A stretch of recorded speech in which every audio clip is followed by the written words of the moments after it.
চুল প্রতিস্থাপনের খুবই গুরুত্বপূর্ণ অংশ হচ্ছে গ্রাফট এক্সট্রাকশন, যেটা আমরা মূলত করে থাকি পাঞ্চিং মোটরের সহায়তায়। আপনারা জেনে থাকবেন আপনার নিজের মাথার একটা অংশ থেকে আমরা গ্রাফটটা নিয়ে থাকি আপনার কাঙ্ক্ষিত জায়গায় লাগানোর জন্য।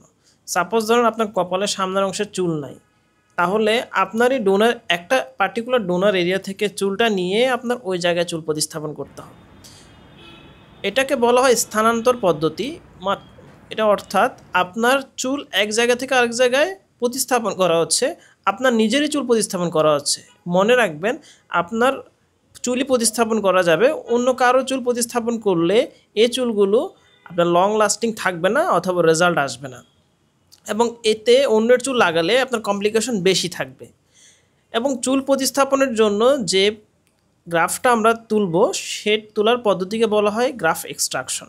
গ্রাফ এক্সট্রাকশনটা করা হয় ছোট মাইক্রোমোটরের সহায়তায়, এবং ছোট পাঞ্চ থাকে যেগুলো খুবই শার্প, এবং ওই শার্প পাঞ্চের সহায়তায় আমরা follicle by follicle graft punch করে ফরসেপের সহায়তায় গ্রাফগুলো এক্সট্রাক্ট করে একটা নির্দিষ্ট টেম্পারেচার মেনটেন করে রাখি, এবং সংরক্ষিত গ্রাফগুলো একটা নির্দিষ্ট সময় পরে গিয়ে আমরা আপনার সামনের যে ডিজাইন করা হয়, যে জায়গায় আপনার চুলগুলো লাগানো হবে সেই ডিজাইনকৃত এরিয়াতে আমরা চুলগুলো প্রতিস্থাপন করে দিই, এবং অনায়াসে 3 থেকে 6 মাসের মাথায় আপনি খুব সুন্দর রেজাল্ট পেয়ে যান।